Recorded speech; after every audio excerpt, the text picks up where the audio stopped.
not blocked. So I'll request the speakers to come and take their seats there. Probir, you come. Anumita is already here, and we are already here, three. And that's it.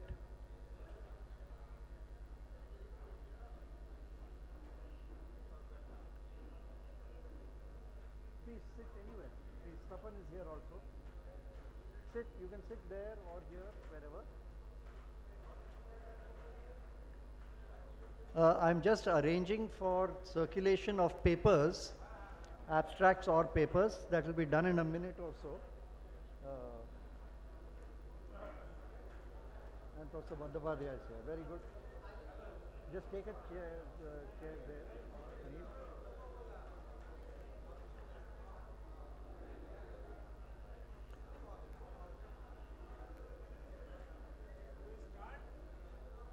Okay, so I'm going to start. Welcome everyone to this sub-plenary on environment and climate change. We have our speakers here. Madam, there are three papers there. Madam, there are three papers there. Huh? There are two papers and one abstract, I think. Just see. Mine and Anumita's. That's it. Huh. So that's it. Okay. If there are two, there are two. I will just start. Huh. No problem. Okay. Yeah. Go ahead. Professor N.R. Bandyopadhyay will chair the session, so I'll ask him to.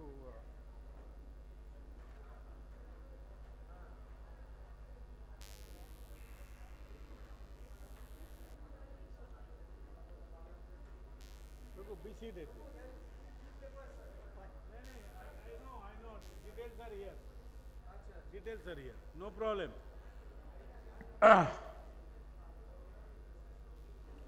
Good afternoon, ladies and gentlemen, fellow delegates, my dear friends, and distinguished scientists from across the country participating in this unique Congress. Well, it's my great pleasure and pride privilege to be on the dais today to chair a session on climate change, impact and challenges and resilience. And that too, I am sharing this dais with the distinguished experts and acclaimed experts in the field. So I am grateful to the organizer for giving me this opportunity. The triangular approach on impact to look into challenges and opportunities to be faced by the community on the resilience to its impact and implication is the essence of this session. And I guess the distinguished expert present over here will address this emergent issue in his right perspective. This is a global issue and global solution is required. So I have with me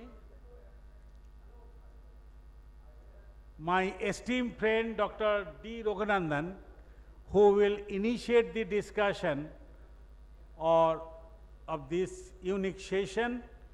He is a great socially communicative activist of science and technology.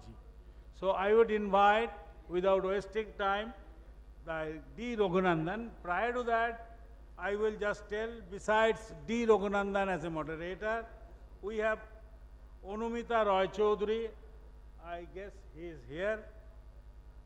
Then Probir Purakastho and Brijesh Kumar, V.K. Brijesh, he is from University of Calicut. And Tapan Mishra of Paschim Banga Vigyan Mancha will be the speaker today.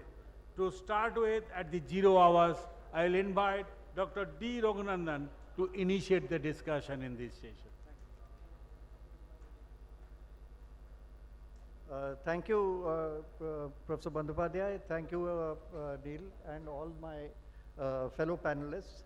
I had a presentation to do, but I think I'll skip it and do without the presentation and introduce the workshop, the seminar the subplenary straight away.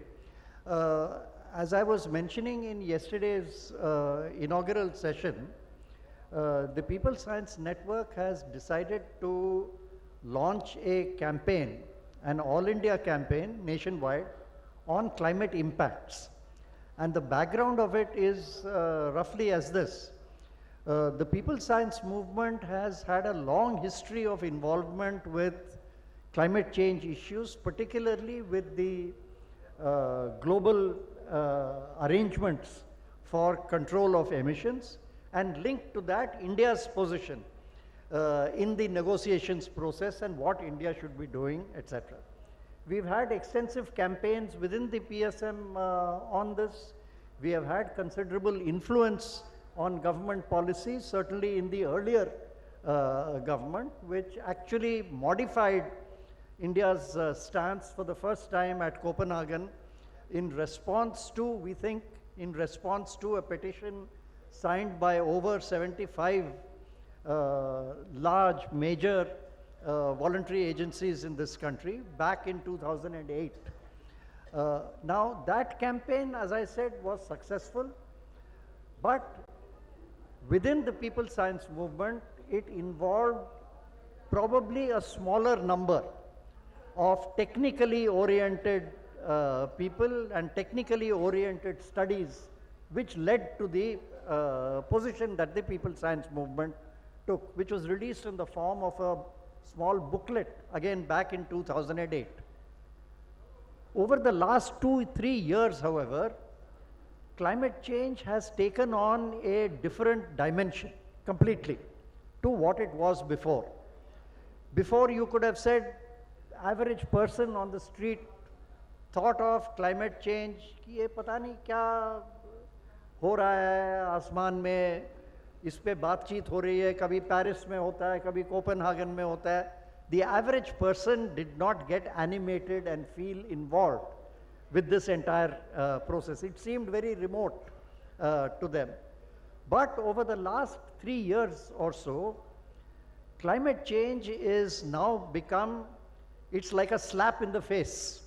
It's hitting everybody and their daily lives, both in terms of extreme heat, which we have all confronted in the last 2-3 years, with temperatures running at close to 50 Celsius over a prolonged period of time, which is what scientists have been predicting, that as climate change progresses, heat waves will increase in intensity, increase in frequency, and increase in period. They will get longer and longer as we go along.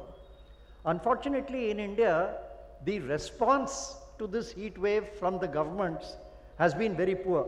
Anumita will tell us more about this later. But even in terms of how many people have died because of heat, official figures for last year said some 700 people have died. Whereas in Europe, they have recorded 44,000 deaths. Now, it's very unimaginable that 44,000 people died in Europe and only 700 people died in India. But we all know how death figures in India are. During the COVID period also, the government was forced to concede in Parliament that they did not know how many people had died from COVID. So record keeping is at that level. Health response of people is not known of the government. This is on one side. Second major impact which is affecting people across the Western Himalayan region, in the Northeast, in the Eastern Himalayas, and down the Western Ghats, has been extreme rainfall. And just like extreme heat, we know that extreme rainfall is going to happen, climate change, because of climate change. जहाँ पहले एक महीने में 50 millimetre की बारिश होती थी during the monsoon, अब वो एक दिन में 300 मिलीमीटर हो रहा है. So the extent of rainfall is high and it is overwhelming systems. In the Himalayan region, in the Western Ghats, these are fragile areas. और अगर इतनी बारिश हो गई 300 mm in one day, the recent cyclone come rain in Tamil Nadu and Pondicherry in one place has actually recorded 540 millimeters of rain within 24 hours. And that is incredible. You know, no system can stand that kind of rain. On top of it, what we have done and contributing to this problem is, we are undertaking rampant and bad, unplanned construction and infrastructure activities in fragile hill regions. बड़ी सड़कें बना रहे हैं, 4-lane highways are being made, tunnels are being bored through the Himalayan already fragile hills. We all know what happened in Wayanad in Kerala, and we will be listening to one of our presentation speakers here about that today. So on top of climate change, which is itself a man-made problem, we are adding bad construction, unplanned development, over-tourism. Just yesterday in the paper, there was snowfall in Manali, in Himachal, and everybody went running from Chandigarh and from Punjab and from Delhi. Let's watch the snowfall. And there was traffic jam across the whole hills. People go to the hills to enjoy the beauty and relax, but people have to spend as much time in the traffic jam at Manali as they would spend in the streets of Chandigarh or Delhi. This is the problem that we are facing today. And this over-crush of so-called developmental activities, run-of-the-mill Hydel projects, dotting the countryside in Himachal and Uttarakhand, and made with blasting in the hills, etc. These are causing mounting problems. You are adding to the problem of climate change through these further man-made development, which we should actually be questioning this model of development itself. Do we need those 4-lane highways? So one of our friends in Himachal was telling me, people drive from Chandigarh to Manali to enjoy the scenery. Now you've made 4-lane highways with tunnels. You can't see the scenery. You spend only 2 hours in between. You have seen nothing. You land up from Chandigarh and you're dumped in Manali. You have not seen any scenery or nothing like that in between. Is that a model of development that we want? And what is the cost of that? The second associated problem with extreme rainfall is in cities. Every city, you just open the newspaper or television during the monsoon, whether it is Bangalore, Hyderabad, Chennai, Delhi, Gurgaon, every city is completely drowned in water. Water up to here in Bangalore, in Gurgaon, the so-called Millennium City. This is because, again, the unplanned urbanization that is taking place in cities has overwhelmed the city. Drains have been designed 100 years ago for the 50 mm rainfall that I said, which is clearly inadequate now. We have blocked off all the routes for the water to drain into rivers, lakes, other water bodies. Water bodies themselves, we have built over them. There's no water bodies left. So where is the water going to go? It will stagnate and it will stay there. Again, this is a problem where tens of thousands of crores of economic losses are being incurred every year as a result of this. So whatever you need to spend to tackle this problem, people say it's very expensive, but you are incurring tens of thousands of crores every year because of those losses. We have to rethink this entire thing.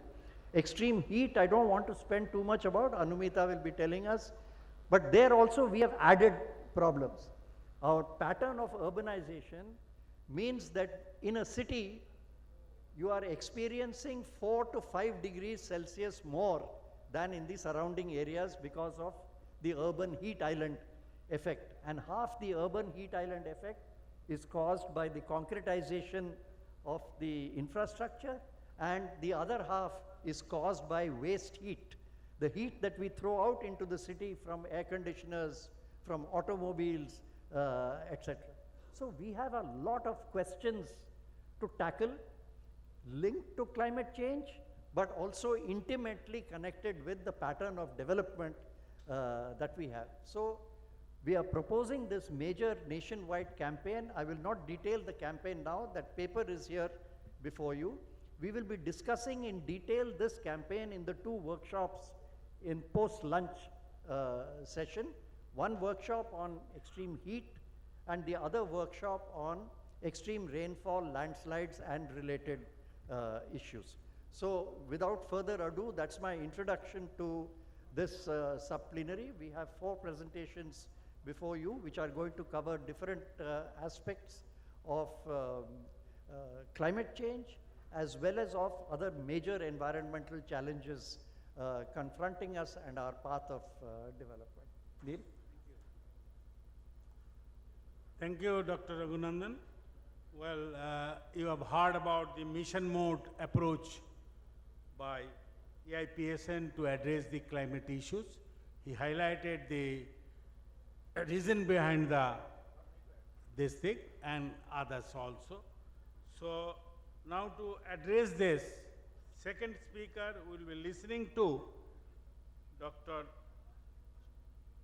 Anumita Roy Chaudhary, Deputy Director General of Center for Science and Environment. He will be speaking about heat wave and cities, which, as you know, that this season has extreme weather events, and it actually including hottest day in global record, and in this finding suggests that 2040 exceeded 2023.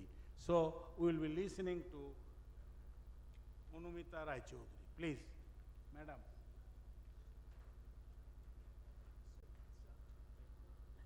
Thank you so much, sir.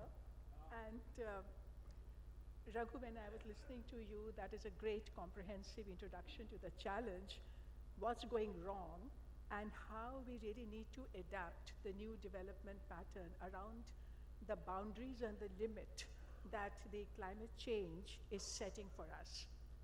So if I can open the presentation, then I can take you quickly through that. But as it's being opened, Presentation. Please, who is there?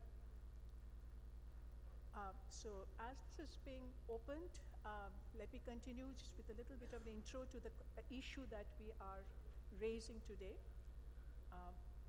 Yeah, Who is organizing presentation there? she is. Great. So, you know, every year when we, in our organization, we track the number of extreme weather events that are taking place in India, then it's at least one extreme weather event per day in some part of India. That is the intensity and the frequency with which it is manifesting itself, and that we can see and experience. And within that, so extreme weather events are about several things: storms, cyclones, drought. But today I'm focusing on the special aspect of urban heat that Raghu pointed out.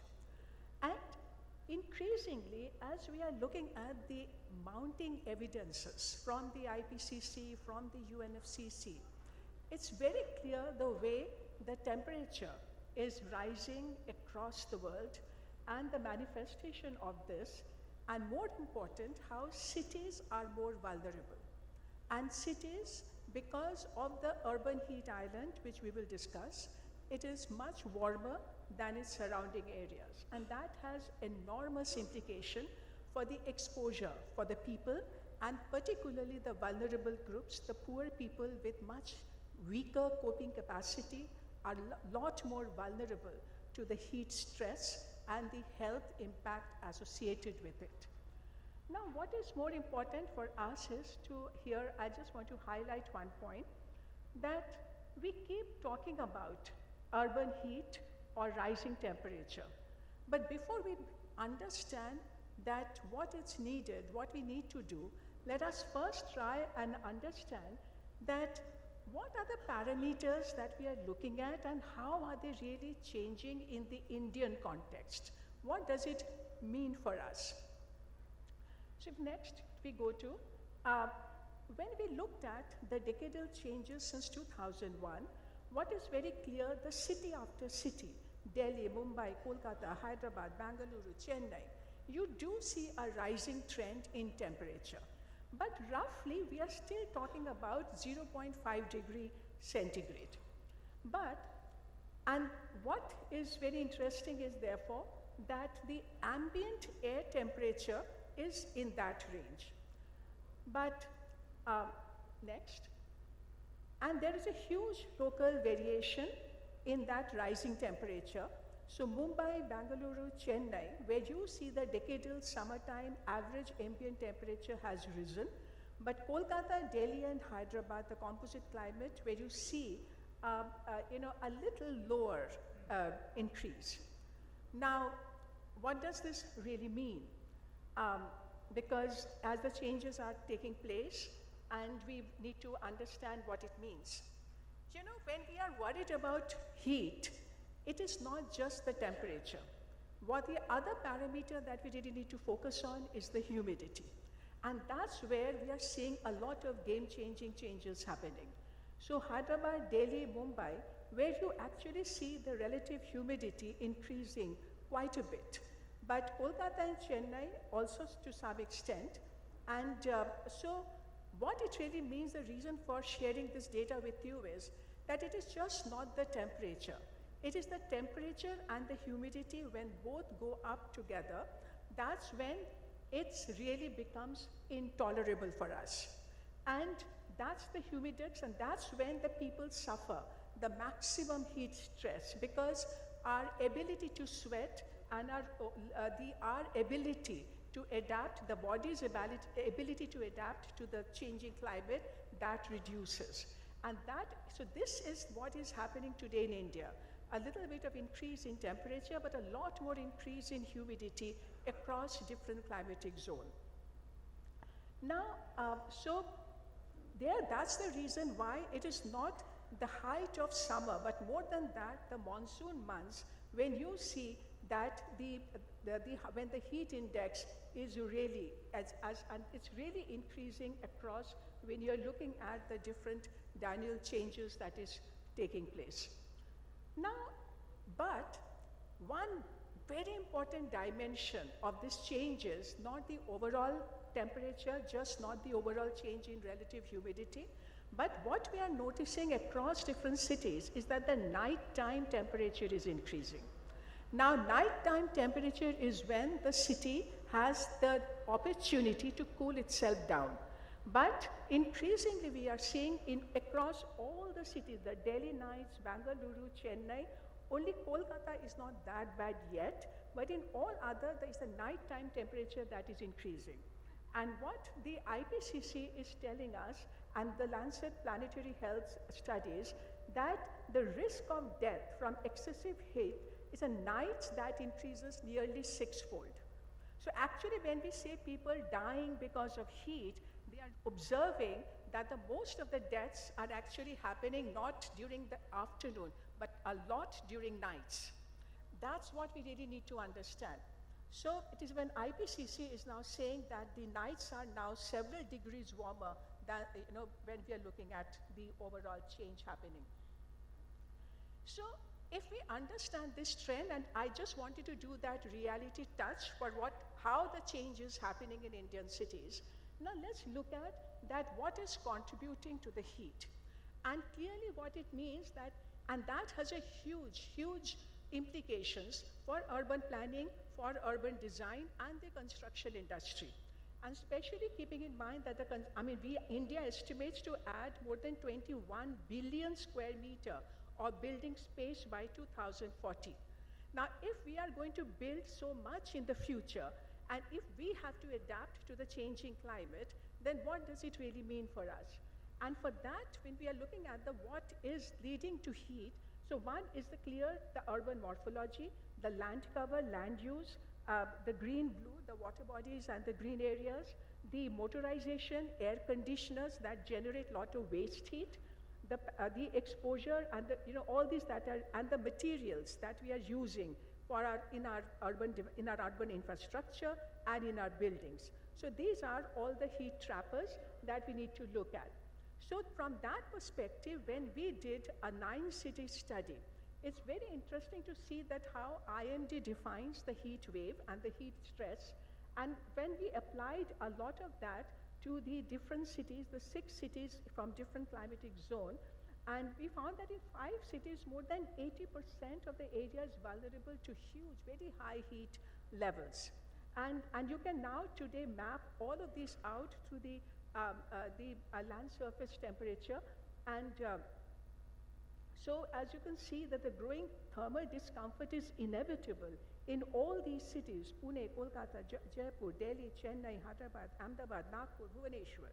And everywhere, like for instance in Bhubaneswar, in Chennai, you actually saw quite a number of days when you were in that danger zone, which IMD calls is now, this is the really intolerable heat. So it is so interesting that now we can map it all out and see with evidence what it means for us in our cities. And clearly the reason is that in all our mega cities today, the gray infrastructure, the urban concrete is increasing and the green areas are going down, water bodies are disappearing, and there is a data for that also to show. Kolkata has the lowest green cover and 10% increase in built-up area. Only Delhi and Hyderabad have seen some increase in green cover, but Chennai's built-up area has doubled in 2 decades. Green cover has shrunk by 14%. So that's the kind of change happening in our cities, and just a visualization of different cities where you can see how the green cover is changing. Similarly in Chennai, in Bhubaneswar, how green cover is changing. So clearly, as you can see, that not only that all those are contributing to the heat buildup, but a very interesting correlation is also now becoming evident is air pollution and heat. And you know today all our cities are reeling under very bad air pollution episodes. And in Jaipur, when we did a study, we divided the whole city in 2 kilometer by 2 kilometer grid. And when we matched those areas with the local heat generation, clearly the areas with higher pollution levels were also had higher. And this is something we know, black carbon, and there are several local pollutants that are heat absorbers. So they not only harm our health, but they also absorb the heat. Kolkata, as you can see, and that is the dimension that we need to keep in mind. So science tells us where we are generating heat, how hot different parts of the cities are. But when you overlay that map on where people live, in Kolkata we found that 70% of the informal settlements fall in recurrent heat-stressed areas. So this is a double whammy for the poor people who cannot cope with and adapt, and they are more vulnerable. So let us quickly go through the solutions, therefore, that what is it that we are looking at. So we are looking at that how you are doing your spatial planning. Are you allowing adequate shading through your infrastructure plan? Are you allowing adequate natural ventilation and wind flow patterns in your city? And these are part of the urban planning mandate. And then whether the buildings and the way you are designing the building and the materials that you are using, how sensible are we? Do we have enough open, permeable surfaces to absorb water? And how much of surface green are we creating? So these are the dimensions that will now have to become the explicit focus of our urban planning in the future. So what it matters is all right to say we want vegetation, we want to do plantation, we want to plant trees, but the quality of plantation will also matter. So when we actually did, because a lot of time in urban areas, you do beautification and you put ornamental plants. So you will have palm trees planted all over.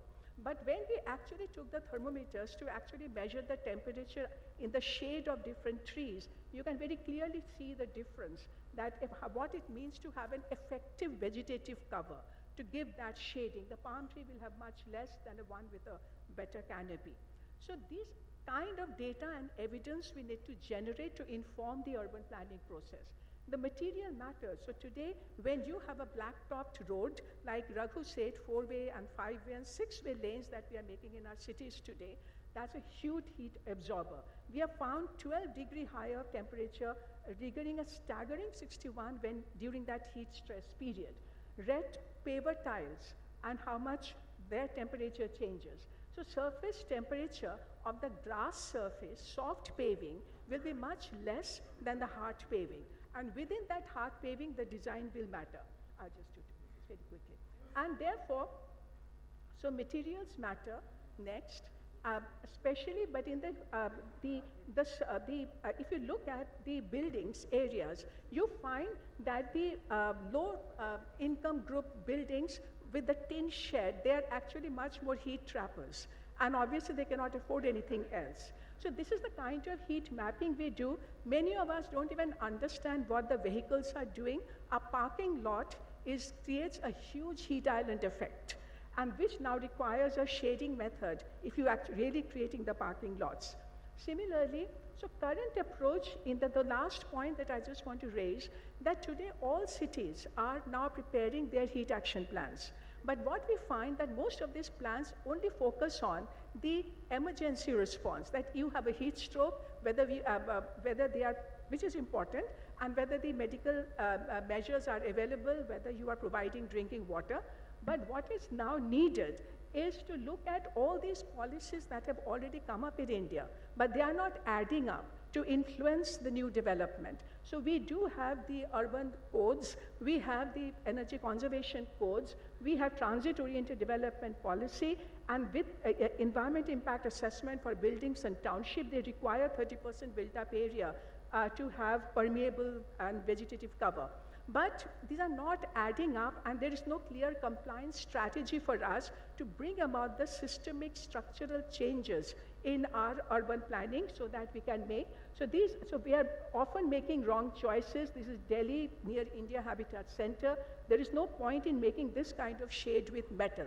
And even the bus stops today in Delhi are being made with stainless steel, which become a hot ember during the heat waves. So a lot of these selections, so how you redesign your streets for shading and to reduce the heat effect, a lot of science is already there.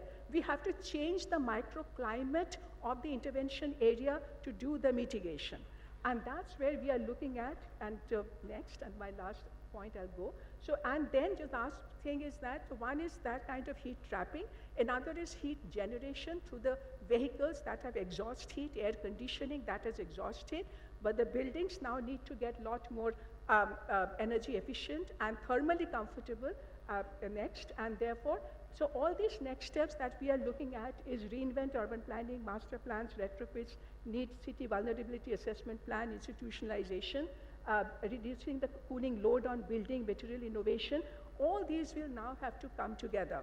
So my final takeaway from what I have said so far, that the agenda is big, but now we really need a roadmap to enable this. We have to really, whenever we are building something, we have to ensure whether we have accounted for all the impacts for thermal comfort and heat reduction or not. Some of the examples here. And therefore, what I would like to say, look at the opportunity rising today. Raghu just mentioned the COP29, and that how now the global conversation is moving towards urban emissions. 70% of the global greenhouse gas emissions. For the first time, the global community is now negotiating urban emissions, and also the climate finance that needs to come for the urban reconstruction. So clearly, if we can deepen our understanding of what it means to adapt to this new paradigm, the new normal, only then we will be able to scale up and mainstream the solutions that are needed to de-risk ourselves. Thank you very much. Thank you for your very exhaustive and absorbing deliberation, but I am sorry to restrict you, but I am compelled by the situation. Now I will invite Sri Prabir Purakayastha. He is from Delhi Science Forum and Knowledge Commons from NewsClick, a very known personality, distinguished and acclaimed expert in the field, speaking on the energy transition to prevent the disastrous climate change. Pravida, please.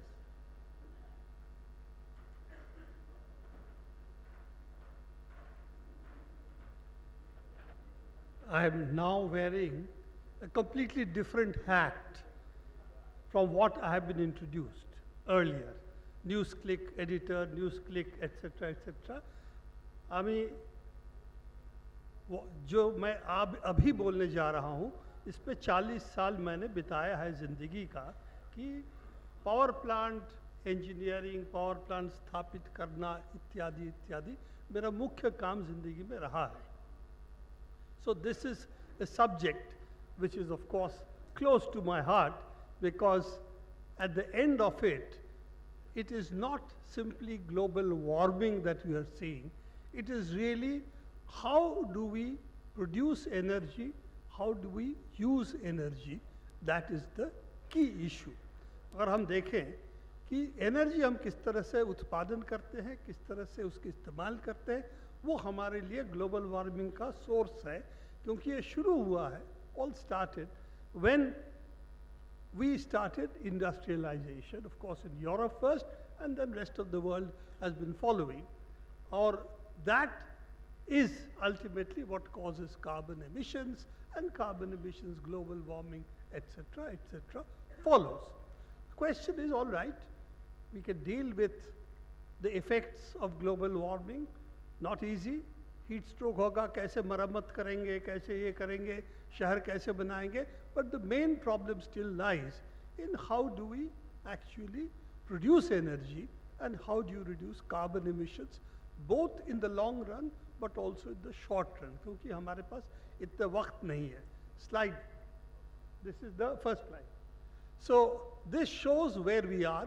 The target was 1.5 degrees, more or less the consensus, though we still optimistically talk of 1.5 degrees, अभी more or less ये आ गया है कि 1.75 is the minimum we can do. 1.5 seems very ambitious, और वो करने के लिए भी हमारी जो कार्बन एमिशन कर्व है उसको कितना नीचे कर सकते हैं, how quickly can we bring it down, and that is not going to be an easy exercise. So that is the challenge before us. And I must also say, both what she said earlier and what I'm going to say, the problem is not that we don't have the technology. The problem is not that we don't understand it. The problem is who benefits, who loses. And unfortunately for us human beings, short-term gains जो है seem to trump. And I'm not using President Trump here. I'm simply using the English word. But it's also true for President Trump. Short-term actually appears to be more important than long-term. जैसे किसी ने कहा था, long-term we are all dead. तो short-term जो है लोगों को सबसे ज़्यादा अहमियत दिखती है, क्योंकि वो अभी हमारे लिए होने वाला है. So that is our problem. Next. So I'm going to concentrate, not a well-made slide, everybody everything seems orange here, but basically that energy problem is what I'm going to focus on here, and that's roughly about 75% of the problem of carbon emissions today. तो 75% energy के लिए है, तो ये उसी slide की कोशिश थी, अच्छी नहीं बनी, सब कुछ orange हो गया है. Next. If you take which countries are responsible, then 10 countries in which we are counting the European Union, 27 countries as a one block. These are the 10 who are most, at the moment, emitting the most. China, population is high also. Then you have essentially the United States, much smaller population. You can see it's the second largest emitter. Historically, it is the largest emitter. This is not historical emissions.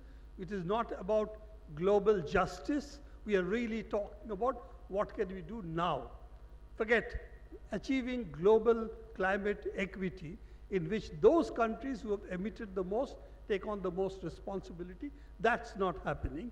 So you are getting also, if you look at what are the fuels, obviously coal is the biggest. And after that, we have actually other fossil fuels, which is mostly LNG and oil. And then we have renewables, देखिएगा, बहुत ज़्यादा नहीं है, only little bit. Hydro is good because that doesn't produce carbon emissions. There will be other problems people have, but you can see the non-carbon emission part is today not that poor. We are now almost at the 40% level of producing energy, electricity from non-carbon sources. Next. Now, this is the forecast that for the first time we have seen fossil production has actually dropped a bit. That is the first thing that we can say. 2024 has been significant. With first time we are seeing a drop in essentially carbon-based energy production. We expect larger falls in subsequent years, obviously. You can read it. But the main thing is the speed with which it can fall. You can see that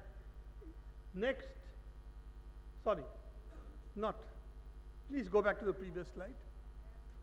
You can see that we are likely to see a 2% generation fall the next year for carbon emissions next year. And that in terms of energy and electricity is huge. Next. What we also see, energy production is going up while carbon emission is holding. It's not going up. And this is really China. That for the first time, China, you can see a decoupling. Remember, it's the biggest emitter as of now, followed by the United States. You can see that the emission level holds steady while energy level is going up. So there is a change that has happened with what China is doing next. Now that is because the boom in solar in China, that in the global scenario, worldwide we have added 425 gigawatts of electricity production from solar energy. Out of that, उसमें 263, more than 50% is by China alone. And therefore, this bending of the curve that we talked about is really China moving very rapidly into solar energy. And also, we'll see later, the car scenario also similarly changing, battery operated cars taking over from oil, basically from essentially petrol and diesel. Next. So this is the problem. While China seems to have a major shift towards solar and wind, other places, other countries, rest of the world, G7 are not doing so well. And G7, which is one of the biggest producers of carbon emissions, in fact, is doing pretty badly. And that's of course because the United States, America सबसे इसमें पीछे है. इस transition में उसका renewable का दायरा बहुत बड़ा है. उस पर उनके पास विंड रिसोर्स है, उनके पास सोलर रिसोर्सेज है, पर वो उस पर अभी भी तेल, गैस और कोयला जलाना चाहते हैं. तो G7 response has been poor, and though Europe wanted to do certain things, they're more busy fighting with Russia on the issue of Ukraine. So their emissions have also not fallen as much they had committed to do. Next. हमारी target बहुत अच्छी है. 500 gigawatt, 300 gigawatt हम करेंगे, 500 gigawatt करेंगे 2030 में. ये हमारा announcement है. Though it says non-fossil, it doesn't say green. Non-fossil means, of course, hydro and nuclear also. But solar and wind, their target is probably about 300 gigawatt, which is not bad as a target. Problem क्या है? ये अभी अदानी के साथ जुड़ा हुआ है. मोदी जी का प्लान में हमेशा अदानी होते हैं.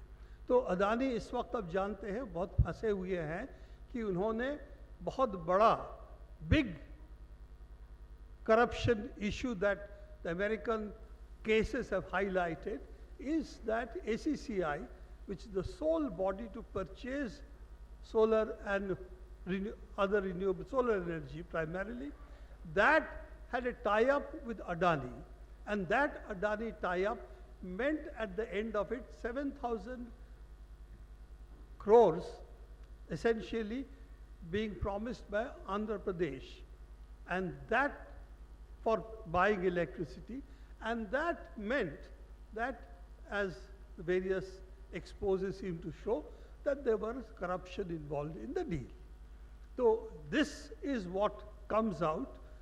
True or not is a different issue, but the point is, it is also true that it is very closely tied with Mr. Adani, Mr. Modi's plans for green energy.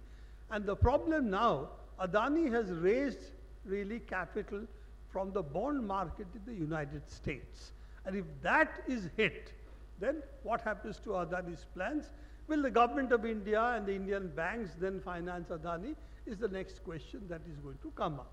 So if it is much more distributed, it is also other people, other companies, National Thermal Power Corporation, state electricity boards who were entrusted with this instead of only one or two companies, then I think India's solar future would have been brighter. We also did not do what China did. They did manufacturing from basically silicon to solar cells, to modules, to panels. The entire supply chain, they built the manufacturing capacity. We haven't done that. Though we are still exporting cells, solar cells and modules, but for India we are buying largely from China because it's cheaper. So with all of these things, we have to see how India's solar program particularly shapes up. Of course, wind is also there. Hydro has been always India's one of major sources, but we are not able to, can't do much more. So that is a problem which is not a technological one, it's a political will and financing issue. And India's commitments are there. If we do it, yes, we will be at least well ahead of what Europe and America are doing. Next.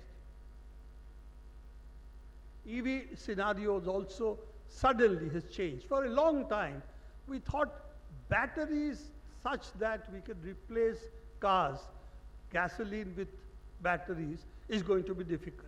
But the speed at which the EV cost has come down means that this transition has already taken place. Today, the EV battery operated cars are cheaper. Not only are they cheaper, their longevity, we thought the battery life will be 2 to 3 years.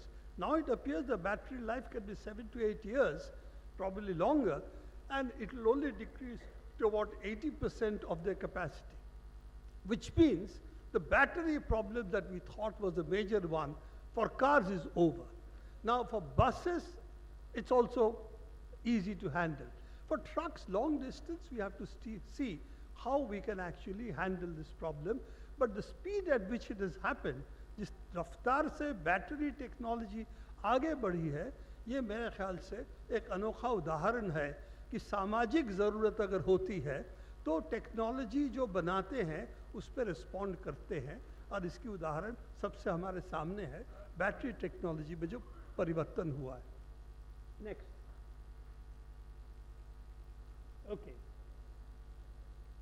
Okay, let's go next. I'm surprised. What is this? ऊपर कुछ आया था? आया चला गया. Okay.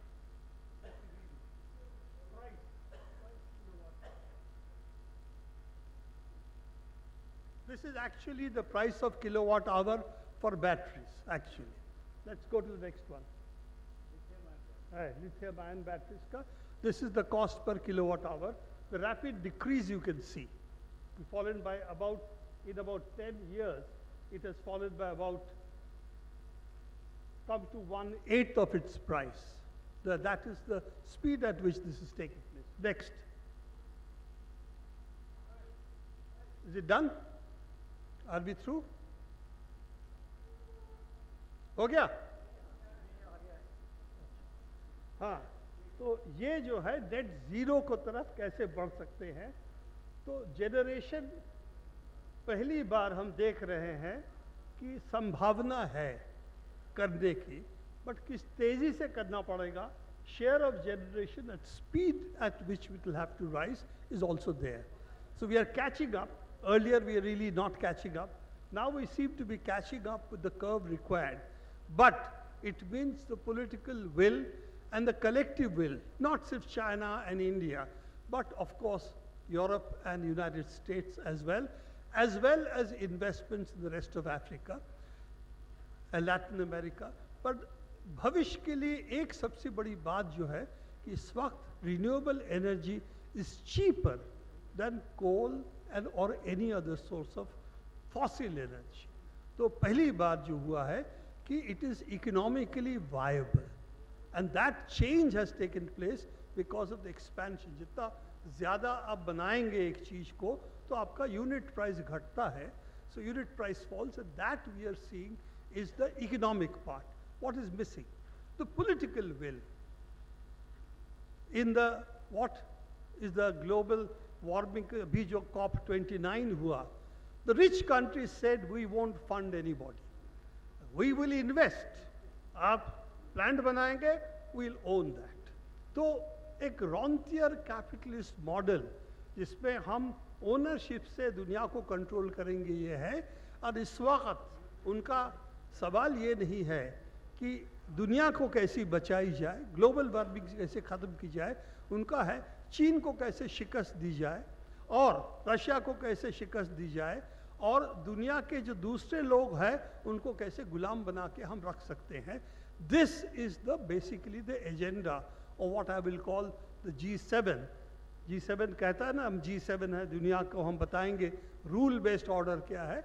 It is the order of those who are ex colonial और settler colonial powers, जिन्होंने अपने देश में, अपने दुनिया के अपने जगहों पे ये तो पूरा ख़त्म कर दिया दूसरे नस्लों को, ये तो जो दुनिया का शोषण किया 200, 250, 300, 400 साल, इन लोगों की क्लब है. That G7 is the club of the rich countries who have been involved in genocide, slavery, loot and plunder of the world. Finishing the Latin American population, indigenous population completely, enslaving Africa, and of course, looting India, China and other countries.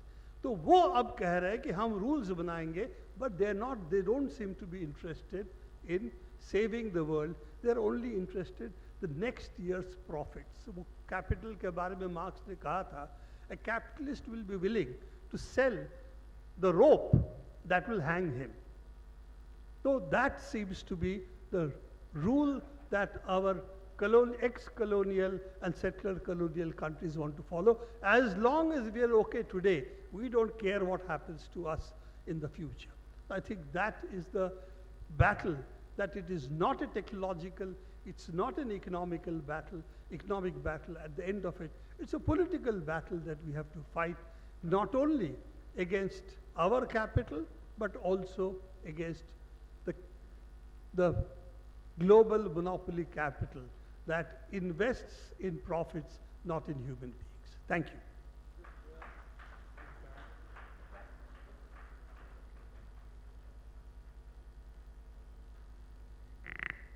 Thank you, sir, for your rightly in time, 15 minutes dot you have said. So, progress towards net zero is the essence of this entire lecture. And as you could see that throughout the presentation, there are a lot of things we have to unlearn and relearn. So, very illuminating and absorbing lecture. So now I will go for the next speaker. Thank you very much, sir. Now, the next speaker, V.K. Bridges from University of Calicut.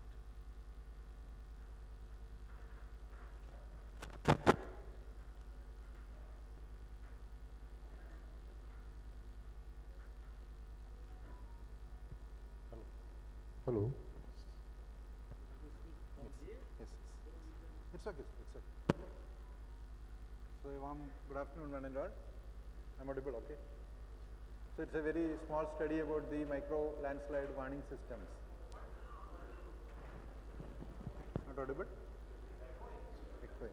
Then I will use this. Now you can speak. This is better. Actually.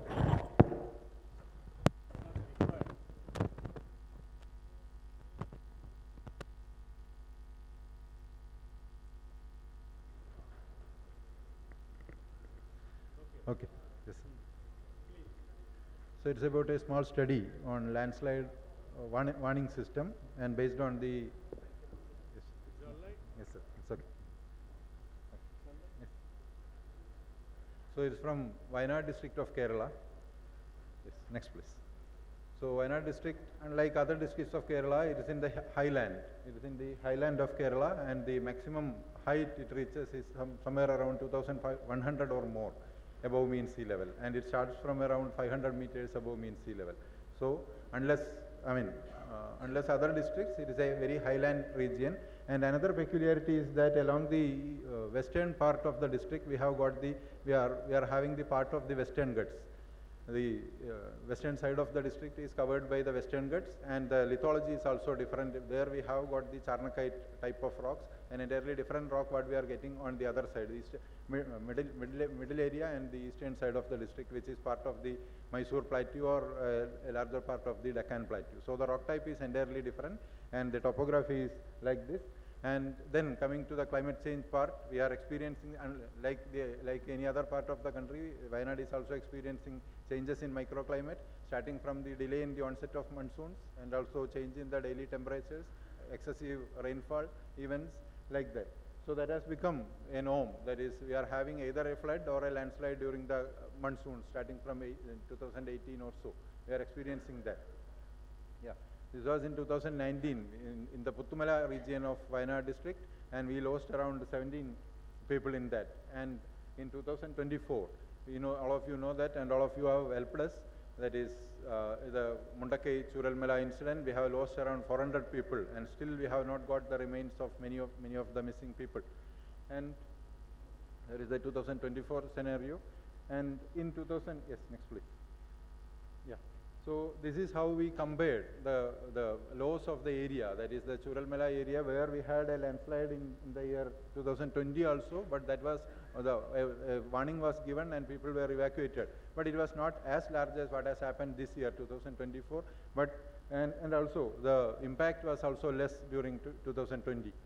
And so in the area, the plantation has been 133 hectares of land. The plantation was lost during this 2024 disaster, and like that. And this data speaks about that during 2018 and 19, landslides, landslips, mudslips, everything was happening throughout the Wayanad district.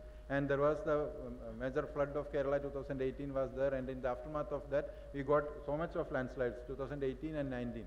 So KSSB decided that it has to be studied in detail, and with the help of the Hume Center for Ecology in Wayanad, so we conducted a thorough study in Wayanad, and we had taken ground truth locations of around 1,000 or more locations, and we could identify that during that 2018 and 19 there were mudslips of around 625, landslides 72, and subsidence 62 occurrences throughout the Wayanad region. And we mapped all the details which were available from the field.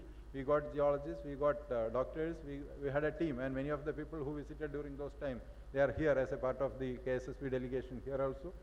And then what we did was a landslide susceptibility map was already prepared by the National Center for Earth Science Studies in Trivandrum, NSS, and they had prepared a map, and then we collect all the detailed maps, all the ground truth locations were taken together, and with the help of the GIS software, we plotted all the locations.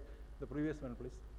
So we plotted the location, and we could identify that these locations are showing somewhat, it was not actually plotting on the areas which was told vulnerable by the NSS map. So we got that, we suspected something else. Of course, climate change is there, excessive rainfall is there. Then we identified that the land use has got a major role in that. Yeah, next please. So here is the thing, that is where these kind of mudslips, landslides and landslips have happened. That was in the area, plantation area was around 10,000, 10% of that total area. Commercial buildings, 17% of the total area where these kind of things occurred was 17% only. And where house construction was there, or wherever houses were affected or houses were constructed, the landslips had happened. That was around 41% of the total area where all these landslides were there. And road construction has affected 29% of the total area. And you can see in the pictures, all are connected to the building construction, road construction, or some similar kind of construction, or some anthropogenic activities as well. Next please. So we considered, together with the geological factors and climatological factors, the land use, land cover is also a major factor. And from the two maps of 2004 and 2021, you can see the changes, the emergence of built-up area and the declining land cover, green cover, and also forest land in the Wayanad district. So all these factors were considered: soil, rock, the drainage density, the nature of drainage, or proximity of road, all these details, and of course rainfall intensity also. Next please. And this was a landslide susceptibility map prepared by from the study that we had undertaken during 2018 and 19. And this one is somewhat a larger map, I mean a larger scale map with some, you can see the grids that is of 25,000, 5,000, I mean 5 kilometer by 5 kilometer scale, 25 square kilometer is one grid size. So you can see that, so a larger scale map was prepared, and within that the red color indicates the high susceptibility, and yellow medium, and green is somewhat safer or low susceptible to this one. And you can see the category of lands, and the the land area is also given. Yeah. And why this kind of a large scale map is needed, we can see that when we were using the small scale map, the entire panchayat or entire district may be in one scale, or one part of the district will be in one, one type of this high risk zone, moderate risk zone, like that. But when we are coming to large scale maps, we could see that one panchayat itself, the top map is of Mepadi Panchayat, where this time the landslide was occurred, Suralmala Mundakai area, and the lower one is of Mirangadi Panchayat. So we could see that all different types of susceptibility coming in one panchayat. It's, of course, that is clear. That is when we are going for large scale maps. So we prepared that kind of large scale maps, and then we tried to identify where the problems are there. And our next plan is to go for watershed based this kind of classification. Yeah, next please. Then after making this kind of maps and making the reports, then the KSSP prepared a report. That is, we had to be very cautious in Wayanad. A booklet was prepared, a book was prepared, and that was distributed among the people. And so many awareness classes were done during, in panchayats with the help of local self-governments, and of course with NGOs and other people. So many awareness classes were conducted throughout Wayanad. Next please. And the next thing that is the tracking of rainfall with people's participation. So in this case, we have installed rain gauges in all the grids. And out of those grids, the district was divided into 108 grids of 25 square kilometer, and each way of 25 square kilometer, and that was done using the software.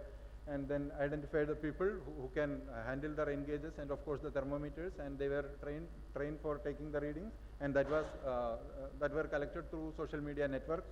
And then out of the 108 grids, 25 grids were completely forested and uninhabited. Definitely we are not getting any data from that area. And other details we are getting, the grids were numbered accordingly. Yeah, next please. And these are the locations, the same grids, and these are the locations of rain gauges. And on the right side, you are getting the thermometers. We can see, we can go for the heat index study, and also, so we are already prepared for that part also. It is the same thing. That is, the same people may be taking the readings, and we are getting that. Yeah, next please. Next please. And this is what we are doing with the help of the radar center, the atmospheric science department of the Cochin University of Science and Technology. They are helping the Hume Center and KSSP in dealing with the radar data of this rainfall. And then they are getting us the data, and we are converting the data in a map format, and we are distributing that through the social media networks. Yeah, next please. And this is the, what you can say, the workflow diagram of what is happening there in Wayanad, the Hume Center, collecting the data from satellite weather data, that is from the Advanced Center for Atmospheric Radar Research. And fortunately, the director of that center now is also a KSSP EC member now. So we have no problem in getting the, otherwise also they may be providing us. So we are doing that, and the daily weather data is collected, and the weather report is done. So what we are doing is we are making the reports, and through the DDMA, District Disaster Management Authority, we are getting the data into, or we are disseminating the data into panchayats. But there are certain limitations. We will come to that at the end. Yes. So here, the radar data is given in the morning, and that is distributed to the public or the trained people who will be monitoring the rainfall. And what we are doing is, on the left side we are getting the data, the radar data. So the colors are indicating the rainfall in millimeter from left to right, 5 millimeter, 10 millimeter, as the colors are indicating. And on the right side, what we are getting, the same grids in Wayanad, and by the evening or by next day morning, the data collected from the people. You have mapped all those details from the rain gauges, the actual rain that has happened, or the actual rain that has fell on the land.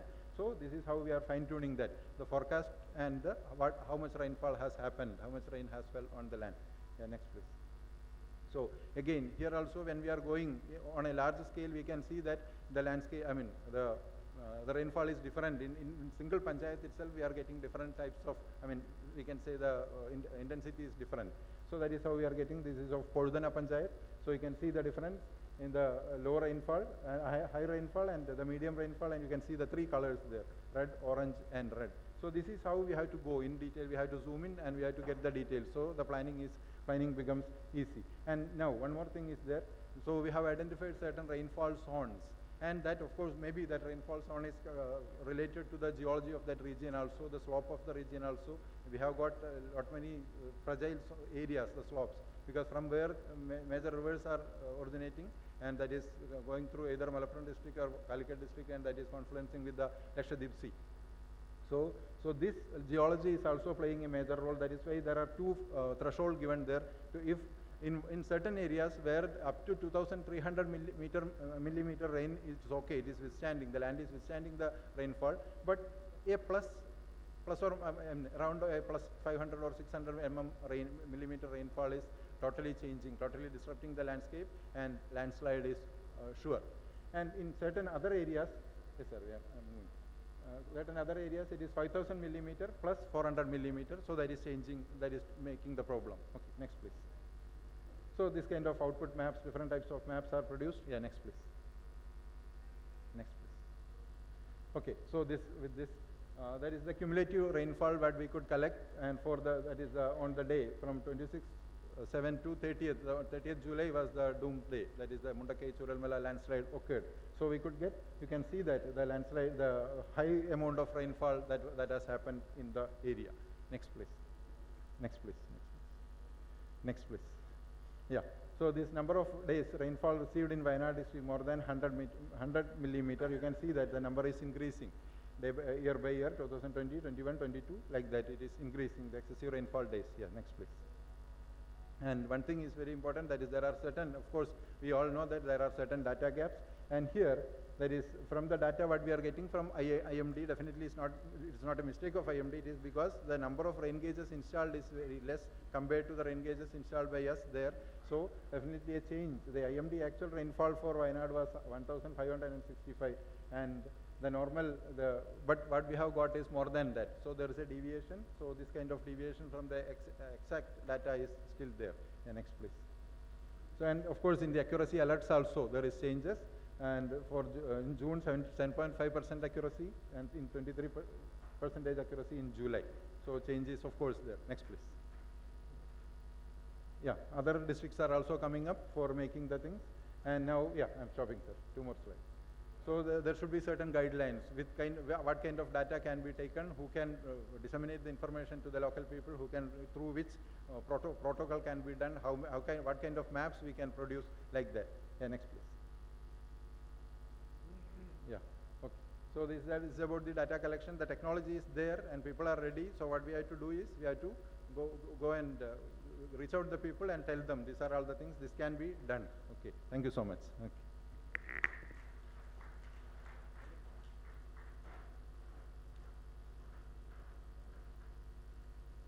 Thank you, Mr. V.K. Vijay. It's a unique concept, I think you all will appreciate, but I guess it requires a tandem approach by the district authority and you to implement the predictions. Anyway, we will discuss. Now, our last speaker of the session is Sri Tapon Mishra from Paschim Bongo Vigyan Mela on the forest biodiversity. Before that, please sir, before that, because a lot of audience are asking for the Hindi version of this, so I would request Raghu to please tell a few minutes about this. मेरे ख्याल से जो अनुमिता जी ने रखे बात, वो मेरे ख्याल से सबको समझ आ गया होगा। काफ़ी सरल से उन्होंने बताया कि शहरों में किस प्रकार से गर्माहट का क्या असर पड़ता है और किन कारणों के वजह से होता है और उसको रोकने के लिए क्या किया जा सकता है। तो इसको हम थोड़ा और विश्लेषण इस पे चर्चा करेंगे दोपहर के वर्कशॉप्स में। तो यहाँ मेरे ख्याल से उसकी ज़्यादा अनुवाद की ज़रूरत शायद ना हो, पर मेरे ख्याल से अभी जो प्रेजेंटेशन किया था केरल से, वायनाड से, उसके बारे में मैं थोड़ा संक्षिप्त में आपको बता दूंगा, क्योंकि शायद समझने में थोड़ी सी दिक्कत हुई होगी। बेसिकली इनका क्या काम है, वहाँ पे एक केंद्र है, एक सेंटर है इनका, जो कि जनता के भागीदारी से डेटा इकट्ठा करके वर्षा का डेटा, मिट्टी में कितनी बारिश पड़ती है और मिट्टी कितना सोखता है पानी, इस प्रकार से डेटा इकट्ठा करके उसको मैप में, उसको स्केल में डालते हैं। फर्क जो ये करते हैं और जो आम तौर से किया जाता है वो ये है, आम तौर से जो किया जा सकता है, मान लो वो स्केल उसका होता है 1:50,000, 50,000 के आसपास का, यानी आपने पूरे ब्लॉक का एक तस्वीर आपको मिलेगा। जो इन्होंने किया है वो एक गांव की तस्वीर देता है आपको, क्योंकि वो छोटे स्तर पे, छोटे स्केल में वो करते हैं। तो उससे फ़र्क ये होता है कि अगर आपने पूरे इलाके को स्टडी कर लिया, तो अगर आप ऊपर से लेंगे, ब्लॉक के स्तर पे आप लेंगे, तो आप कह नहीं सकते कि यहाँ पे आप अपनी बिल्डिंग बनाइए, यहाँ पे आप खुला छोड़िए, वहाँ पे स्कूल बनाइए, इतने आप कर नहीं सकते। वो पूरा गांव कवर हो जाता है। इनके तस्वीर से गांव के अंदर कहाँ पे आपको ज़मीन खुली छोड़नी है, कहाँ पे बिल्डिंग बनना है, वो आपको गांव के अंदर भी प्रेडिक्शन हो सकता। इस साल भी उन्होंने ये तस्वीर लेके प्रेडिक्शन किया कि कितनी बारिश होगी, उसको देखते हुए कहाँ पे भूस्खलन हो सकता है, लैंडस्लाइड कहाँ पे हो सकता है, इन्होंने प्रेडिक्ट किया। पर इसमें समस्या ये हुई कि वहाँ के जो स्थानीय एडमिनिस्ट्रेशन है, डिस्ट्रिक्ट कलेक्टर हैं, उन्होंने कहा कि भाई ये आपने तो डेटा निकाल दी, पर आपके पीछे क्या अथॉरिटी है आपका, आपकी बात को क्यों हम माने? मेट्रोलॉजिकल ऑफिस आईएमडी ने नहीं बताया हमें, डिस्ट्रिक्ट कलेक्टर ने नहीं बताया, आपने बता दिया, तो आपकी बात को क्यों माने? तो इनका कहना यह है कि जिस प्रकार से इन्होंने किया है, लोगों की भागीदारी से और पंचायत के साथ जोड़ के, डिस्ट्रिक्ट कलेक्टर के साथ भी जोड़ के, कि ये डेटा वाकई अच्छी डेटा है, इसको मान्यता दी जाए, और वो इन्होंने डेटा से साबित किया है। तो इनकी कोशिश ये रहेगी आगे में कि जनता के भागीदारी से, पंचायत के पार्टिसिपेशन से इस प्रकार के मॉडल किए जाएं, और जो इन्होंने एक जगह वायनाड में किया, वो और जगह भी हो सकता है, और हमारे बाकी जितने जगह हैं वहाँ पे भी इस मॉडल को लेके काम किया जा सकता है, ये दर्शाया है इन्होंने। Thank you.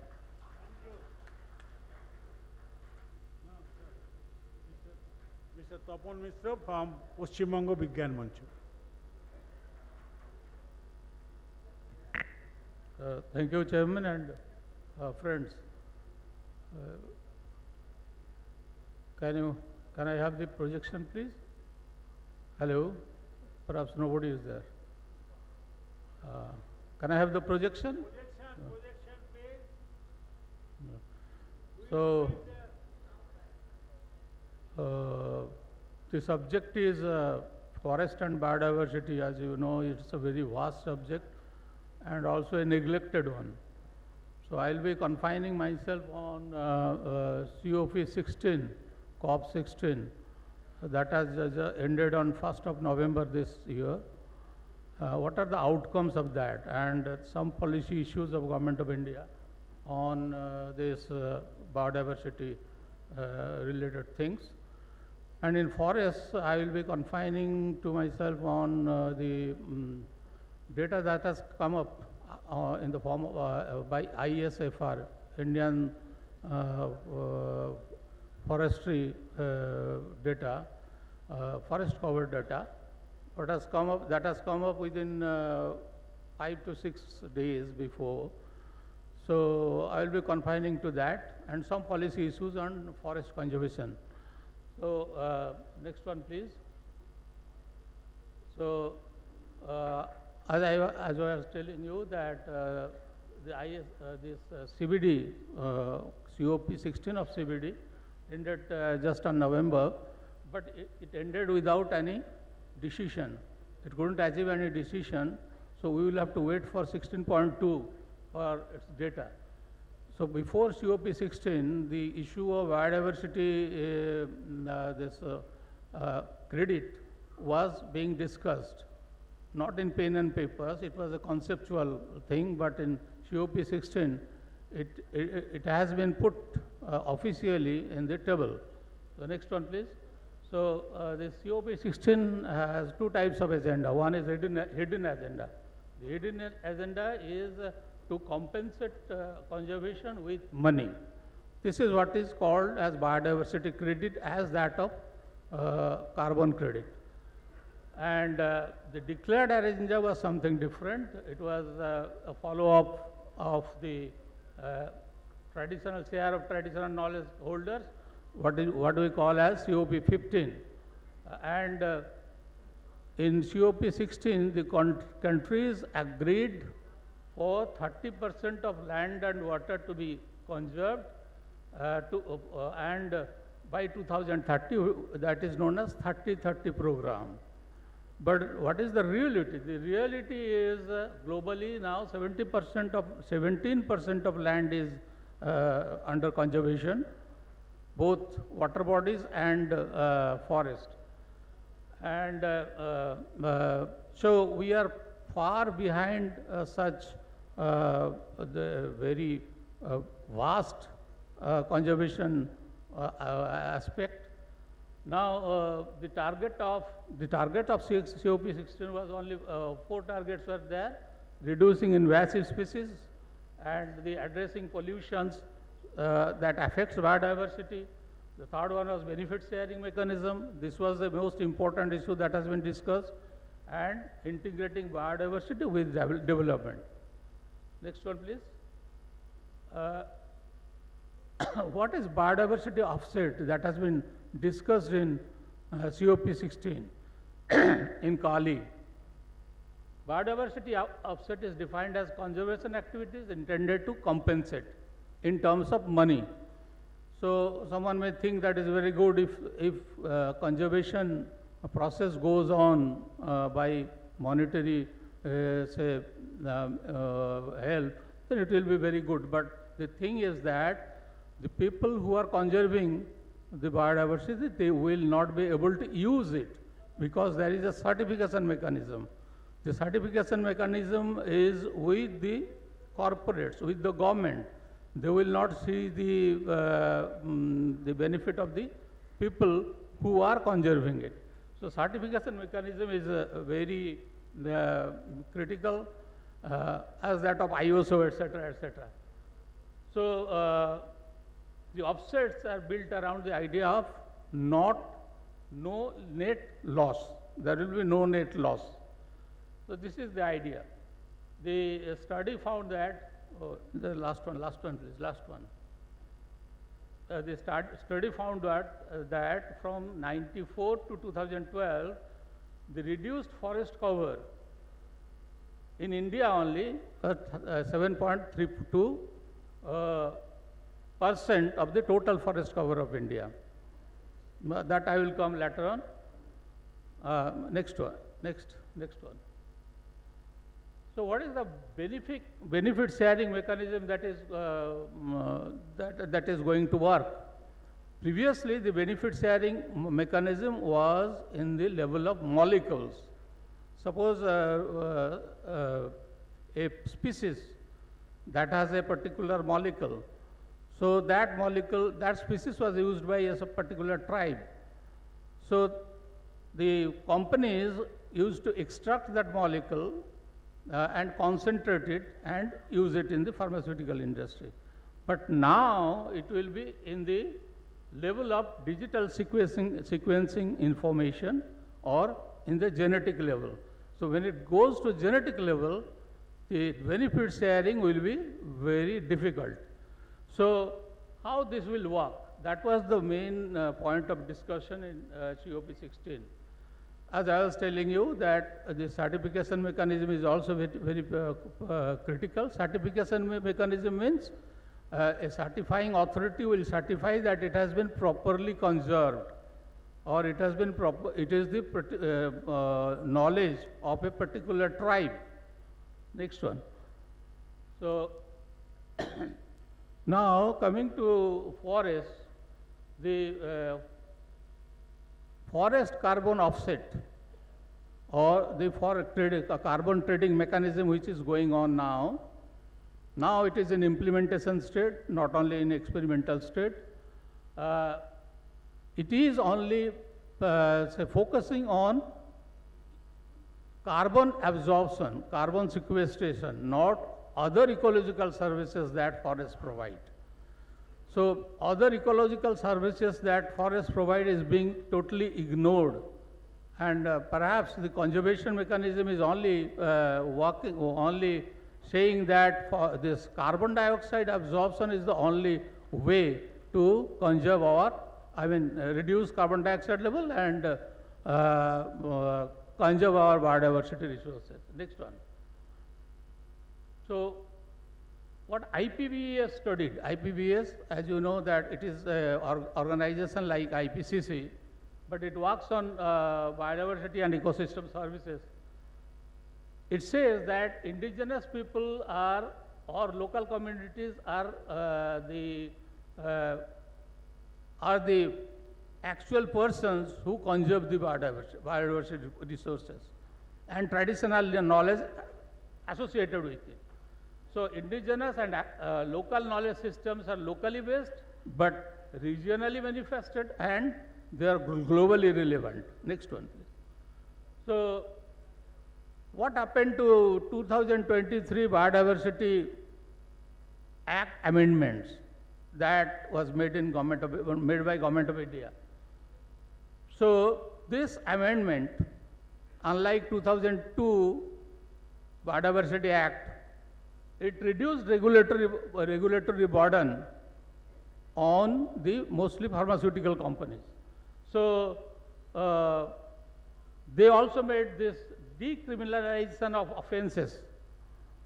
There is a clause that previously, if some company or some pharmaceutical organization used to take away the indigenous knowledge, and they didn't like to share it with the local people, so they had to go to there were provisions for pushing them to the prisons.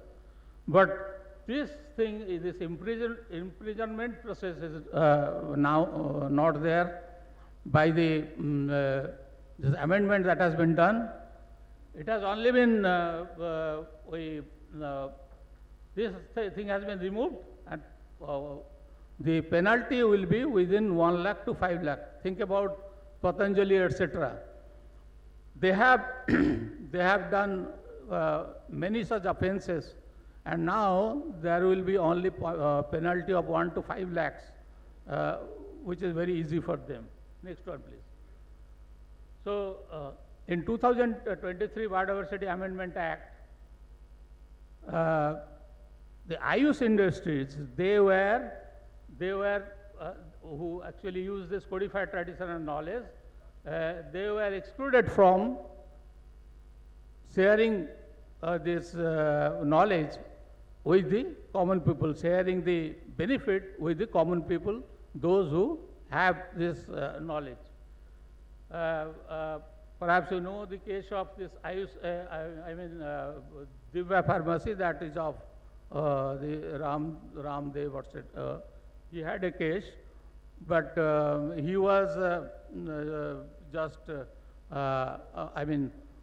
nothing happened in the court, and he has to pay some penalties, and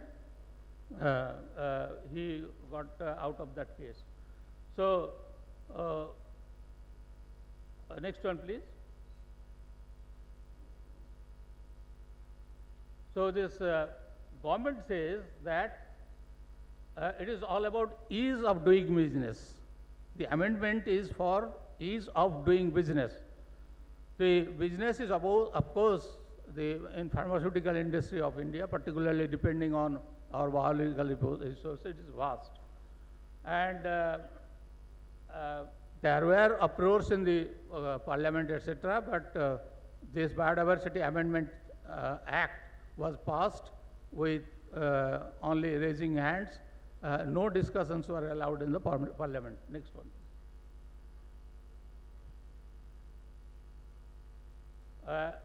So if we come to the forest realities in India,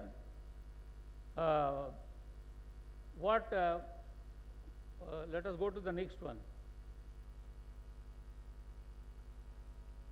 What the recent ISFR report says, that India State of Forest report says, that the forest cover has gone up from 24.62% as the data was published in 2021 to 25.17%. There is an increase of about 1% of forest cover. They say this, but they have changed the definition of forest. They have included palm oil plantations within forest, tea gardens within the forest, bamboo plantation within the forest. So, if Andaman Nicobar Islands are the biodiverse forest resources of Andaman Nicobar is replaced by palm plantation, the canopy cover will be more than that, more than what it is now. So forest cover naturally will increase. So the whole problem is with the definition of forest that Government of India has recently developed. So in spite of alarming reduction of forest due to so-called development projects like mining, etc., Government of India is saying that the forest cover has increased.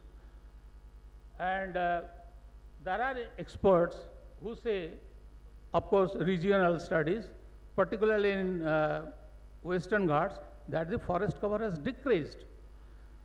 Perhaps you know. No, the last one is on carbon stock. Carbon stock. The carbon stock is, the forest carbon stock is 7.2. Oh, I see, yeah. Thank you. No.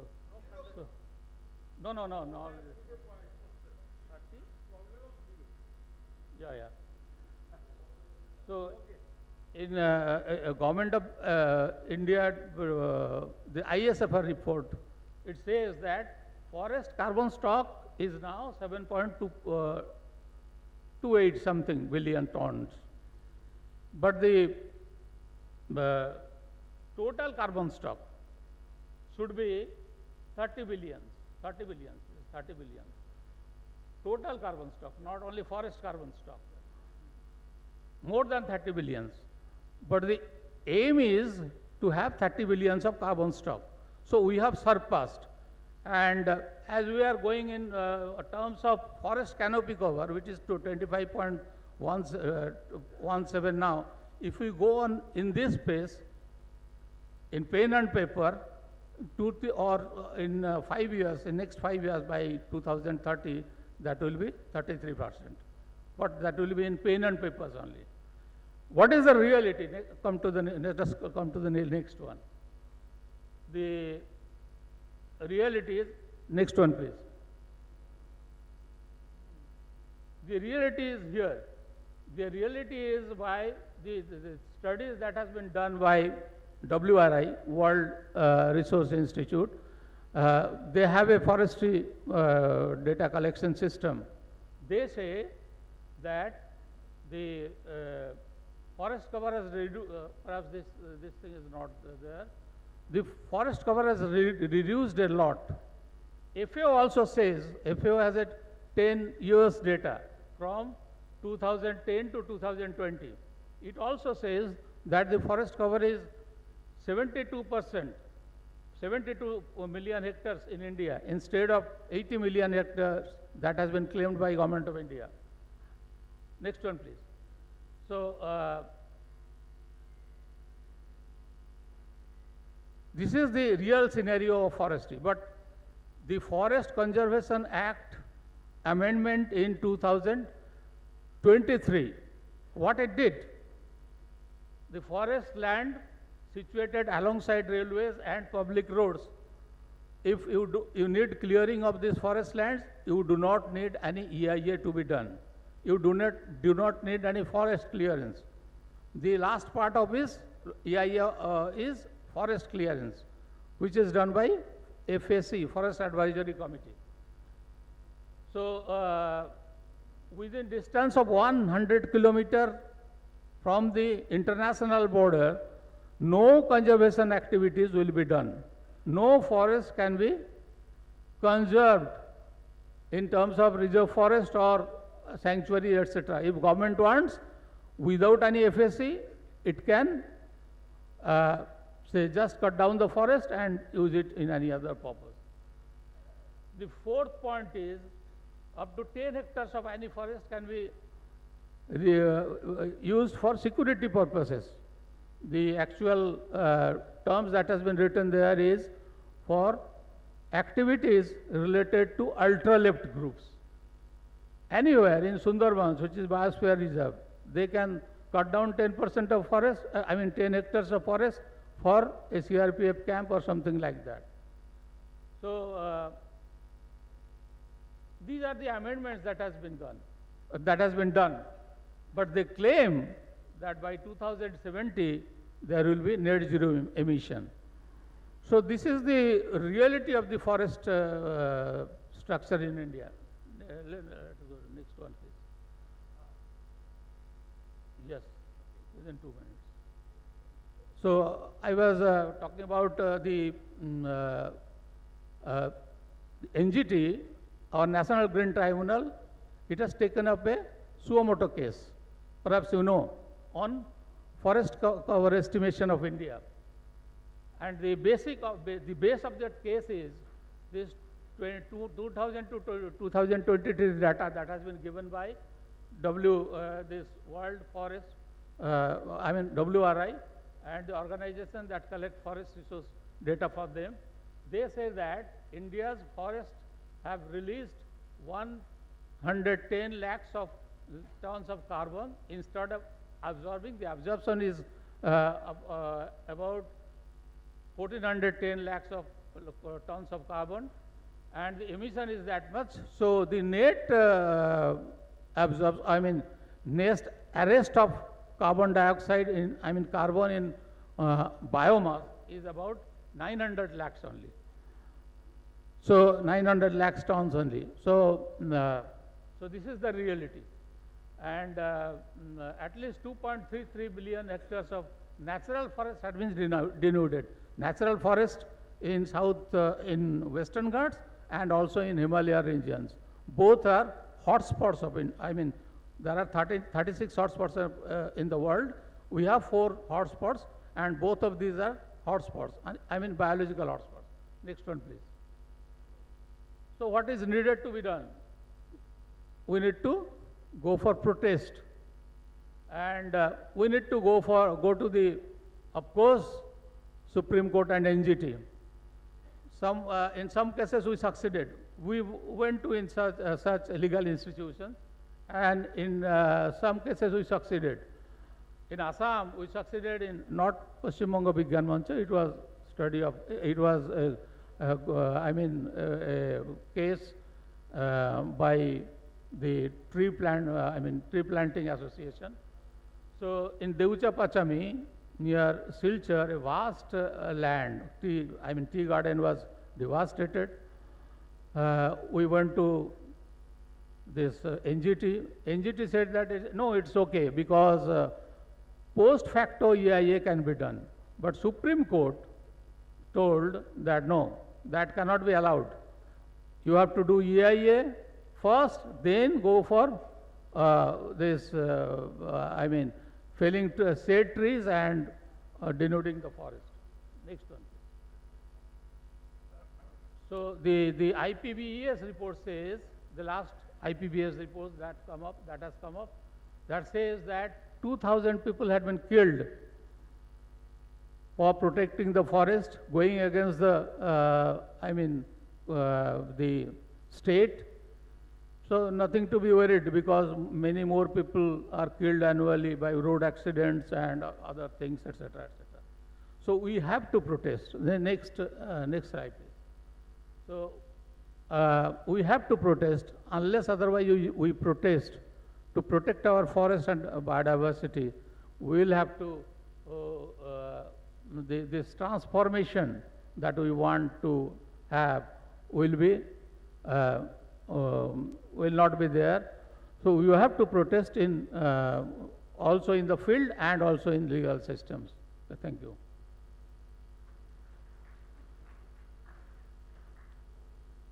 Thank you, Mr. Mishra, highlighting a very important area of this climate change aspect. So, with this, we have a very good session, genuinely vibrating session. So, we have 10 minutes time with us to have some questions or queries from your end. So, anybody having any question, please say. One or two questions. You want any clarification? Okay. Hey, please give the mic. Please, hand mic has to be given there. Who is there? Please, please, quick. Hello sir, मैं हरियाणा से हूँ, मेरा नाम नंदकिशोर है और मेरा question Raghunandan जी से है। इन्होंने कहा कि जो अनप्लान डेवलपमेंट है, अर्बनाइजेशन है या हाईवेज जो बना रहे हैं, पेड़ काट रहे हैं, एक बड़ी वजह है क्लाइमेट चेंज की। लेकिन ये बात यहाँ बैठे जो एकेडमिक लोग हैं उनको तो हम समझा सकते हैं। एक कॉमन मैन को तो ये डेवलपमेंट लगता है कि 4 घंटे का सफ़र उसका 2 घंटे में कट गया, उसकी गाड़ी का माइलेज भी ठीक हो गई, मेंटेनेंस भी उसकी ठीक हो गई है, बिल्डिंगों को देखता है तो उसको बड़ा अच्छा लगता है। ये चीज़ें कॉमन मैन को कैसे बताया जाए कि ये डेवलपमेंट नहीं है? जो अर्बनाइजेशन है या हाईवेज हैं, ये कॉमन मैन को हम कैसे एक्सप्लेन करें? How can we explain them? हम तो समझ जाएंगे इस बात को, उनको कैसे बताया जाए? Thank you. He is replying. समझ गया।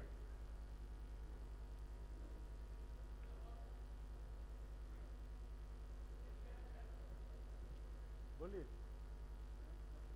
बस हेलो। Reply then. हाँ, तो मैं सोच रहा था 2-3 सवाल आ जाते तो मैं इकट्ठे कर लेता, पर चलिए कोई नहीं। Anybody else? Yes, yes. ये One, देखिए, I am from ये- Assam. Yes. So, the Wayanad situation is explained here, and there is a study of 2019 and 2024.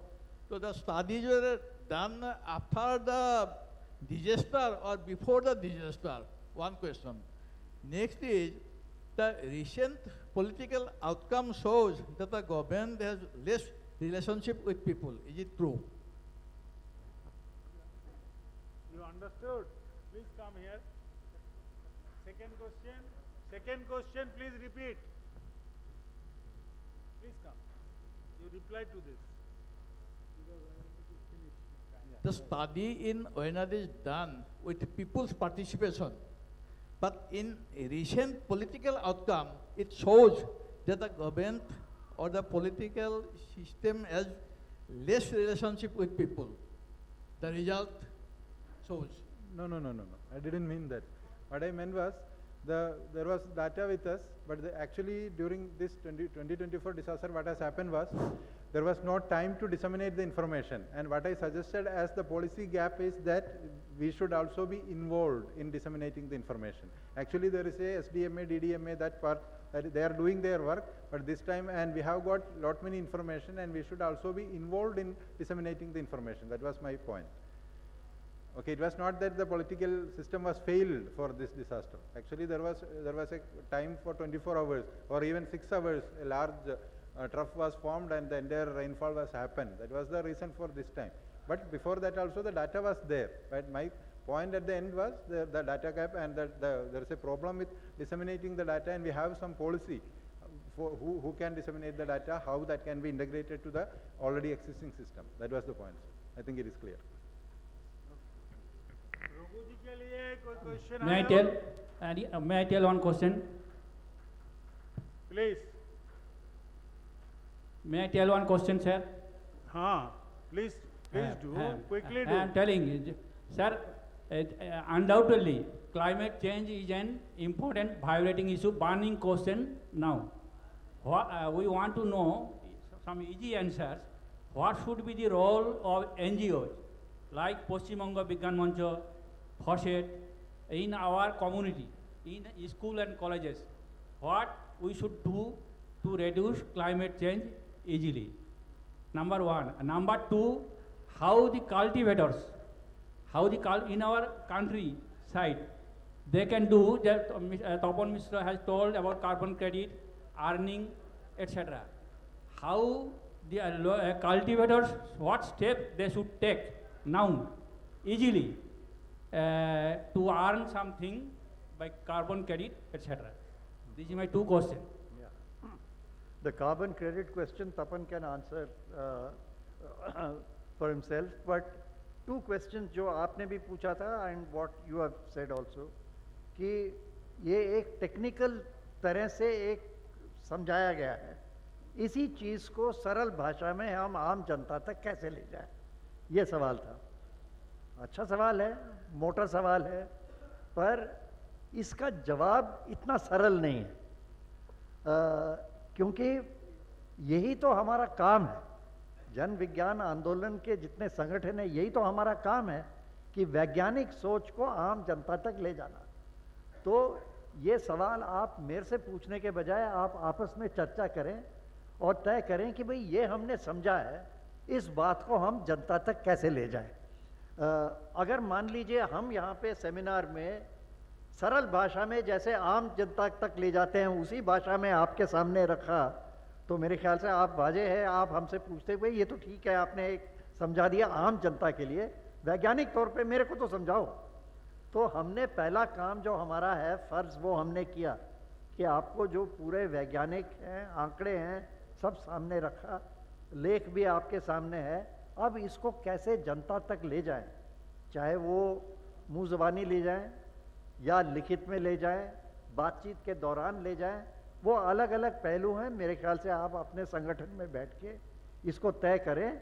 इसके बहुत तरीके हैं, कि ऐसी बात नहीं है कि ये लोगों ने नहीं किया पहले या आपने भी ना किया हो, ज़रूर किया होगा आपने. कई मोटे मोटे मसले हैं हमने लिए हैं, कोविड के दौरान हमने किए हैं, वो भी एक बहुत उलझा हुआ मामला था, उसको भी हम जनता तक ले गए.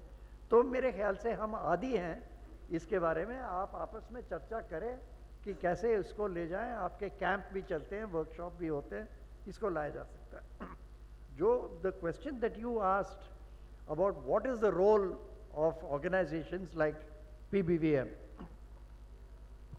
See, there are multiple roles that any organization like us in the people science movement play. One role is to discuss at policy level, like what Tapan was saying, and then lobby with the government, advocate with the government, tell them you're on a wrong track, we want you to do this. That is one level of activity that you can do. Second level of activity is, like he was saying, communicate with the people. Even if you want to advocate to government, my going along with 2 experts, that's one thing, but me going along with 10 villages, that has a different weight.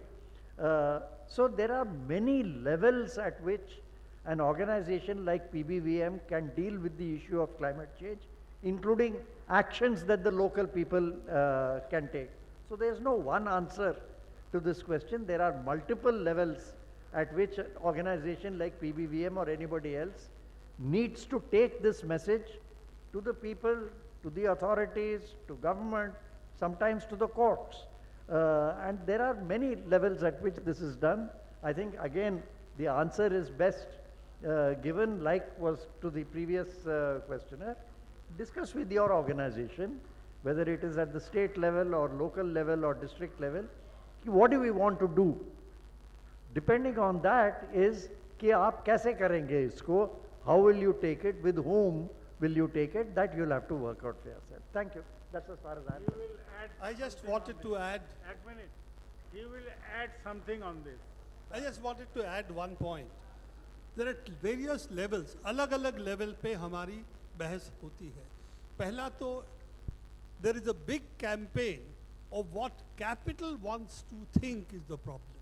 पूंजी हमको बताना चाहती है कि problem क्या है. हमारा task है कि प्रॉब्लम को समझें जिसपे पूंजी भी प्रॉब्लम है. So we have to understand the problem is not just of technology, climate change, energy and so on.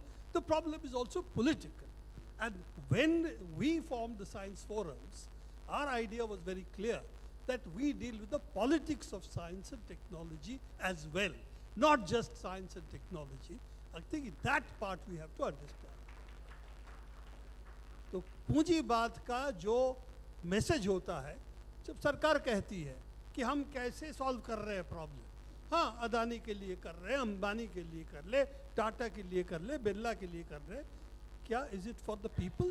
That is the question that we have to address, and I think that is why we call it the people's science movement, and I think that part of the message also has to be addressed, what Raghu was saying. Thank you. Now Hello. another question, please. Yeah, so I basically wanted to ask that this is particular to everyone who is there on the panel. So when we talk about a transition from in energy to green energy, a transition to green energy, how do we safeguard the workers' right, or how do we ensure a just transition of people who work in carbon intensive industries? For example, like people who are involved in fossil fuel extraction, like from where I come from Odisha, we have a huge population who work in coal extraction and other mining industries. And apart from there, basically almost most of the farmers practice a carbon intensive agriculture as well. So how do we ensure their rights, and how do we safeguard this transition to be just?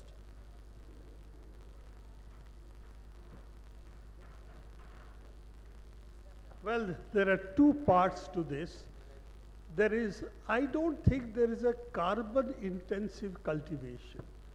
There is an energy intensive cultivation to which we are shifting. Energy, how is it going to be produced, is the key issue. And of course, if you do accept there is going to be need to switch from, say, coal or any hydrocarbon to renewables to save basically the climate change issue, which is really global warming issue. So climate change is also sanitized. Asli baat global warming. Then we have to see how do you phase out coal and how do you compensate the workers for that. It is not a problem that you have to give workers employment in coal. Let's get them down thousands of feet inside the coal mines, work in very difficult conditions. That we have to conserve, because otherwise there is no option. We have to compensate them as workers who have done all this, and that needs a compensation which has to be done through, again, political action.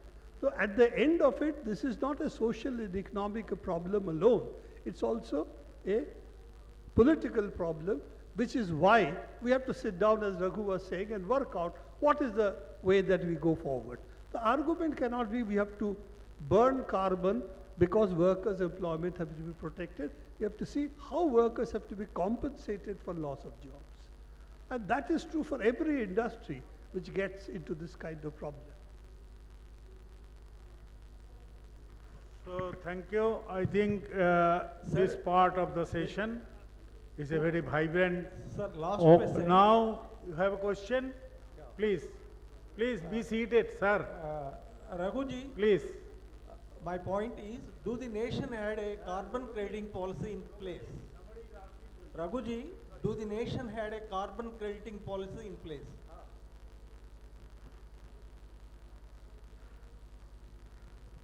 I think carbon trading we can discuss in detail outside, but simple matter is, abhi tak carbon trading rules in terms of land are not very clear. Abhi धीरे धीरे वो clear होगा. The extent to which farmers will be able to trade properly is still, there's a question mark. Some efforts are being made by corporate agencies to collectively gather farmers and then register that for carbon trading. But abhi bhi wo rules jo hai saaf nahi hai. What has happened in COP29 also is that the rules are not clear. In principle, agreement is there that carbon trading will take place, but the norms and rules are still to be worked out. So abhi saaf nahi hai, baki we can discuss. I'm sorry, I'm going to disagree with Raghu. Carbon trading is basically a hoax perpetrated on the world to say we can save through carbon trading the world. So we can continue to pollute provided we get this poor people in Africa to plant some trees. Basically what has come out, abhi jo saaf nikla hai, चित्र कि carbon trading is only to helping certain companies make money claiming carbon trade, and it is not leading to any significant change in emissions. That's the reality. And this is why I think we have to say what we are seeing now is energy costs have come down, so that an alternate route or the right route to basically moving away from fossil fuels is possible. And I think that's the big change that has taken place. That is driving it. Carbon trading was just for the rich countries to say we are doing something while doing nothing. I'm sorry, this is my very harsh criticism of carbon trading. Thank you, gentlemen.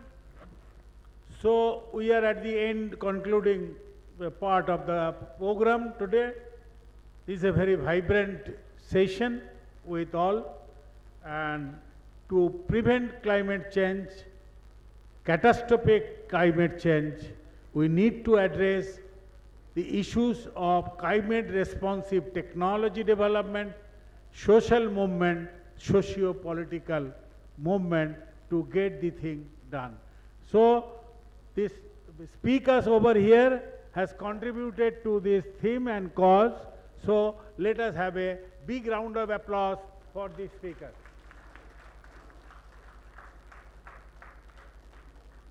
Thank you, gentlemen.